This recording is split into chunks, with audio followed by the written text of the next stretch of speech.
China کا تحریک لبیک پاکستان کے بارے میں کیا سوچ رہے ہیں؟ دیکھیں، تحریک لبیک پاکستان ابھی تک اس اینلز میں نہیں آئے کہ نیگوسیشن ہو جائے، ٹھیک، لیکن ان کی فورس سے ایک کیفیت ایسی پیدا ہو جانی ہے جس سے کچھ نکلے گا اندر سے، میرا اندازہ یہی، یعنی اس بیگ کی تہ سے کچھ نکلے گا۔ تو سر حافظ صاحب میں یہ ہے کیپیبلٹی؟ چیزیں اور بن جاتی ہوتی ہیں، لوگ اور آ جاتے ہوتے ہیں۔ یعنی ابھی آپ وہ دیکھ رہے ہیں؟ ہاں دیکھ اور سر تحریک فنڈنگ کا تو کوئی روزہ نہیں ہے؟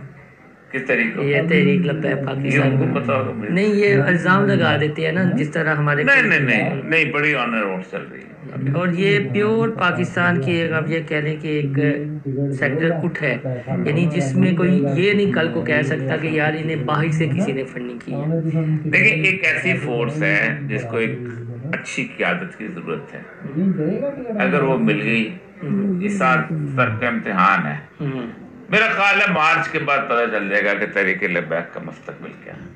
یعنی فروری میں نہیں، مارچ میں کچھ حالات بدلتے ہیں تحریک کا، آپ نے کہا کہ مارچ کے بعد مستقبل کا، اگر یہ تحریک مزید جوش پکڑتی ہے، حالات بگڑ جاتے ہیں یا چائنا چاہتا ہے ہماری انویسٹمنٹ خراب نہ ہو، تو یہ جو ہماری اپوزیشن ہے یا سیکولر لابی ہے، وہ تو یہ نہیں کہے گی کہ جس طرح ہماری اسٹیبلشمنٹ ہے وہ مذہبی فیکٹر کو استعمال کرتی ہے، تو یہ انہی کے کہنے پہ ہوا سب کچھ؟ اپوزیشن جو ہے نا، یہ چند لوگوں کی بات ہے، نام ہے، پیچھے بندہ کوئی چلتا نہیں ہے۔ ٹھیک، جتنا کریک ڈاؤن تحریک لبیک پہ ہوا ہے، صرف ایک دن وہ ایسا کریک ڈاؤن نون لیگ پہ ہو، اگلے دن بندہ کوئی نہ، وہ تو پی ٹی آئی پہ بھی نہیں بتا، پی ٹی آئی بھی نہیں، کوئی بھی نہیں، ٹھیک، دودھ پینے والے مجنون ہیں جو کچھ نہیں کر سکتے۔ سر بہت شکریہ جی، اور یہ مقبوضہ کی باتیں آپ نے سنی۔